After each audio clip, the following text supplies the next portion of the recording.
Hello বন্ধুরা, good morning. কেমন আছো তোমরা সবাই? আশা করি সবাই খুবই ভালো আছো। আমরাও কিন্তু বেশ আছি। আর ভালো থাকতে হবে, প্রত্যেকের জন্য ভালো থাকতে হবে। আর আজকে হচ্ছে সোমবার, সপ্তাহের শুরুর দিন। তাই একদম সপ্তাহের শুরু থেকেই আবারও মানে হেলদিভাবে সব কিছু শুরু করছি। এতদিন তো করা হয়নি, মানে হয়ে ওঠেনি। আর চিয়া সিডস ভিজিয়ে রেখেছিলাম গতকাল রাতে, আর আমন্ডও ভিজিয়ে নিয়েছিলাম। এটাই আমি আমার বর এখন খেয়ে নেবো। হালকা করে একটুখানি গরম জল করে তাতে একটু লেবুর রস দিয়ে নিলাম, না হলে না কেমন একটা লাগে। লেবুর রসটা থাকলে তাও একটু টক টক লাগে, খাওয়া হয়ে যায়।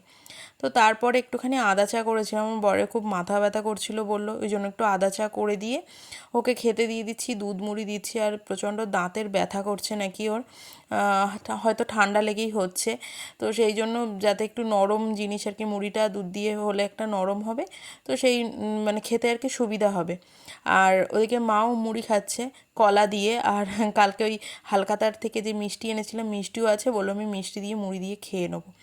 তো আমি ওই সব মুড়ি মিষ্টি মানে মুড়ি খেতেই পারতাম, কিন্তু মুড়িটা আর খেতে ইচ্ছে করছিল না, আর অল্প ছিল বলে আমি আর মুড়ি খেলাম না। আর মিষ্টি তো খাবোই না।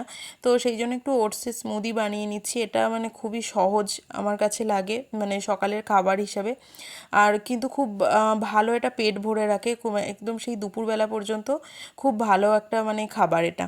তো এর মধ্যে কলা, দুটো খেজুর আর দুধ, 1 কাপ মতন দুধ রেখে দিয়েছিলাম, তো সেই দুধটা দিয়ে আর কি একটা স্মুদি বানিয়ে নিয়ে এখন আর কি ওটা খেয়ে নেবো।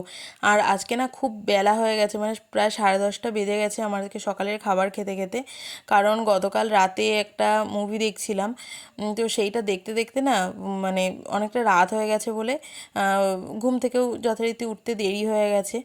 আর সকাল থেকে না একটু মেঘলা মেঘলা ওয়েদার, তো মানে একটু ঢিমে তালেই আর কি কাজকর্ম সব হচ্ছে। আর কালকে না ওই জি5-এ মনে হয় একটা নতুন সিরিজ এসেছে, সিরিজ না সিনেমাই বলবো, ওই পাশবালিশ বলে একটা সিনেমা এসেছে। তো ওইটা আর কি দেখছিলাম। সিনেমাটা কিন্তু বেশ ভালো, খুব ভালো, কিন্তু মানে শেষটুকু আর কি ভালো লাগেনি খুব একটা। তো মানে হিরো হিরোইনের আর কি মিল হয়নি। তো তোমরা চাইলে কিন্তু দেখতে পারো, সিনেমাটাও কিন্তু বেশ ভালো। খুব ভালো লেগেছে। আর দেখো পুরো মানে খাওয়ার পরেই না অন্ধকার করে একদম মেঘ করে গেল। তো সেই জন্য আর কি জামা কাপড় কেচে দিয়েছিলাম আজকে আবার সকালে।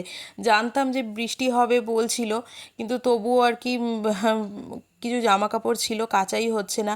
তো সেই জন্য সকাল সকালই জামা কাপড় কেচে দেওয়া হয়েছিল।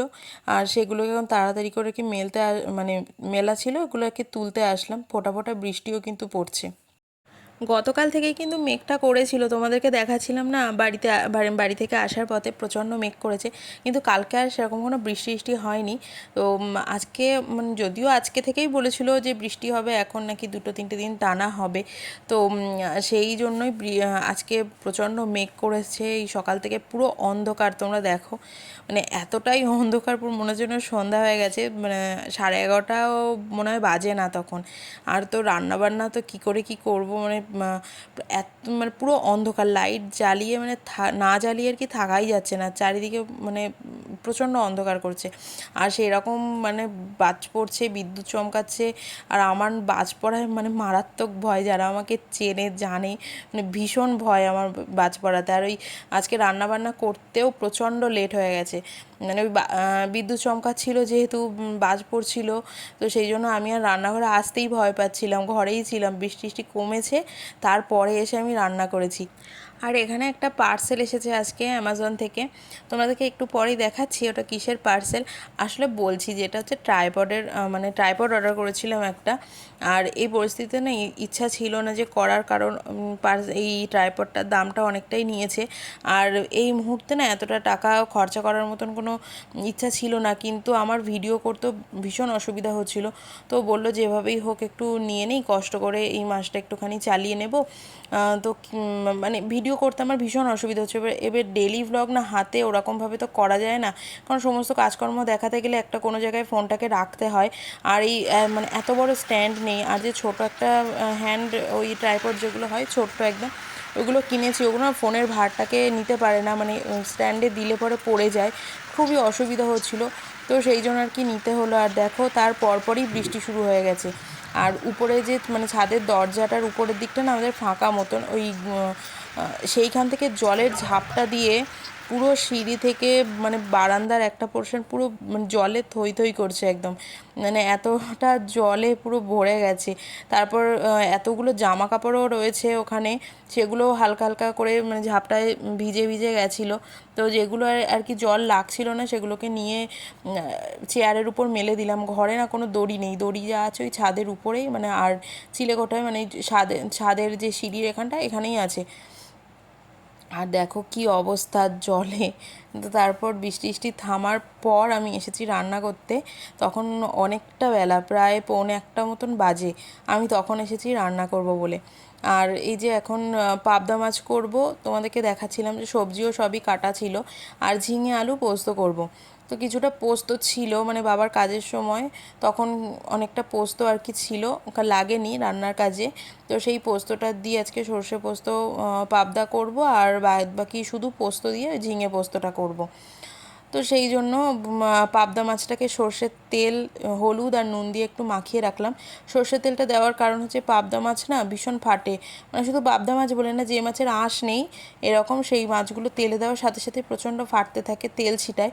তবু আমি তেলের মধ্যে একটুখানি হলুদ গুঁড়ো দিয়ে নিয়েছিলাম, তাও মানে ফাটছিল। আমি তো একটা মাছ দিয়ে প্রায় 10 হাত দূরে চলে যাচ্ছিলাম, এতটাই ফাটছিল। যেহেতু রান্না বসাতে অনেকটাই দেরি হয়ে গেছে না, তো আমি দুটো গ্যাসেই রান্না বসিয়ে দিয়েছিলাম।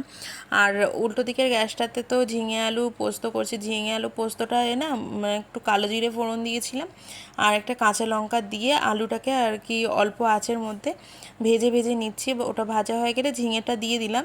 তারপর একটু নুন দিয়ে চাপা দিয়ে রাখবো, ওই ঝিঙে থেকেই যে জলটা বেরোবে তাতেই আলুটা সেদ্ধ হয়ে যাবে। আমি আর এক্সট্রা আলাদা করে কোনো জল দেইনি।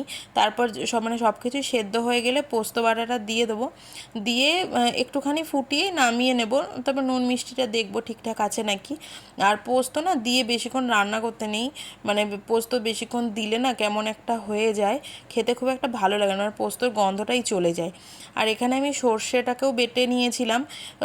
তো এটাকে এখন আমি একটু জল দিয়ে একটা ছাঁকনির সাথে ছেঁকে নেবো, কারণ সর্ষের বাটলে পরে যে কালো ছিবড়াটা থাকে না, ওই কালো ছিবড়াটা ফেলে দিলে খুব ভালো হয়। কারণ এই যে বাদবাকি ছিবড়াটা থাকে এটা না মানে হজম হতে চায় না, মানে অ্যাসিডিটি হয়ে যায়, হজম হয় না, পেটে ব্যথা করে। তো সেই জন্য এটাকে আমি সবসময় ছেঁকেই নিই, তারপরে আর কি রান্নাতে দেই। আর এখানে ওই যে জল পড়েছিল সেটা ওই আমার বর একটু মুছে দিচ্ছে, আর আমি ওই জামা কাপড়গুলোকে একটা চেয়ারের উপর মেলে দিচ্ছি। আর ফ্যান চালিয়ে দিয়েছি ওপরে, এমনি এগুলো অনেকটাই মানে শুকিয়ে গেছে, বুঝতেই তো পারছো। আর ওই ফ্যানের হাওয়াতে বাদবাকিটা শুকিয়ে যাবে। আর এই বৃষ্টিটার না ভীষণ দরকার ছিল, মানে কিছুদিন আগে তো একটা বৃষ্টি হলো, তারপর এত পরিমাণে আবার গরম দিয়েছিল না, প্রচণ্ড গরম দিচ্ছিল, পুরো একদম শরীরে জ্বালা পোড়া ধরিয়ে দিয়েছিল। তো এই বৃষ্টিটা হওয়াতে কিছুটা বেশ মানে ওয়েদারটাও কিছুটা ঠান্ডা হয়ে গেল, মানে ভালো হলো আর কি, একটু স্বস্তি পেলো। আর গাছ টাছগুলোর যা অবস্থা হয়েছিল, ফুল গাছগুলো তো মানে একদম নেতিয়ে গেছে, মানে শুকিয়ে গেছিলো একদম। জল দেওয়াতে, দুবেলা করে জল দেওয়াতেও কিছু হচ্ছিল না। এই বৃষ্টির জলটা পাওয়াতে হয়তো একটু সতেজ হয়ে উঠবে। আর এখানে দেখো সর্ষে পোস্তটা করার জন্য যেটুকু সর্ষে তেল ছিল ওইটুকু আর কি তেলের মধ্যে একটু কাঁচা লঙ্কা আর কালো জিরে দিয়ে একটু টমেটো দিয়েছি, ওটা একটু গলে আসলে পরে তারপরে ওই যে সর্ষে আর পোস্তটা দিয়ে দিয়েছি তাতে। আর এই ধনেপাতাগুলো না 2 দিন হলো নিয়ে এসেছে, কিন্তু দেওয়া হয়নি কোনো তরকারিতে, আর একদম শুকিয়ে গেছে, ফ্রিজে ছিল তবুও একদম শুকিয়ে গেছে, ওগুলোকেই একটু দিয়ে দিলাম। আর এইরকম ঝালে না, মাছের ঝাল টাল হলে একটু ধনেপাতা দিলে খুবই ভালো লাগে। কিন্তু এখন তো গরমকাল, ধনেপাতা সেরকম খুব একটা ভালো পাওয়াও যায় না, খুবই শুকিয়ে শুকিয়ে যায়। এটা যদি শীতকাল হতো তাহলে আবার ধনেপাতাগুলো খুবই সতেজ থাকতো।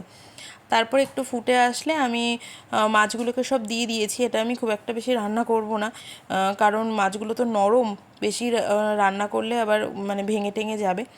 আর তারপর একটুখানি উপর থেকে কাঁচা সর্ষের তেল দিয়েছি।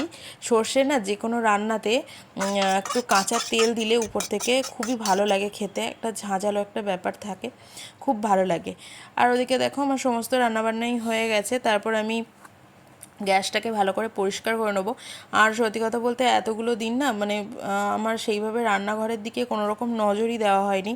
রান্নাবান্না করতাম, ওই অবস্থাতে কোনো রকমে মুছে রাখতাম, কিন্তু আজকে আর কি ভালো করেই মুছছি, কারণ আমার একদমই মানে ভালো লাগছে না রান্না করতে। মানে যতই যাই হোক না কেন, মানে রান্নাঘরটা না পরিষ্কার পরিচ্ছন্ন না থাকলে একদম ভালো লাগে না। এখানে যদি মানে খুব ভালো কিছুও রান্না করা হয় তাও যেন মানে খেতে ইচ্ছা করে না, রান্নাঘর যদি ঠিকঠাক না থাকে। তো সেই জন্য রান্নাঘরটাকে ভালো করে আগে পরিষ্কার করে নিলাম। গ্যাস ট্যাসগুলো ওই স্কচ ব্রাইট দিয়ে মেজে নিয়েছি। আর আমি না এই গ্যাস বলো বা বেসিন সব কিছুই না মানে আর যেমন 5টা বাসন থাকে ওই রকমভাবেই দেখি, মানে রান্না করার পর খাওয়া দাওয়া করার পর যেমন বাসন টাসনগুলো মেজে রাখি, ঠিক একই রকমভাবেই কিন্তু এই দুটো জিনিসও মেজে রাখি। আর এই দুটো জিনিসকে পরিষ্কার পরিচ্ছন্ন রাখাটাও খুবই দরকার। তারপর কিছু বাসন ছিল হালকা, তো সেই বাসনগুলোকেও মেজে মানে নিলাম আর কি।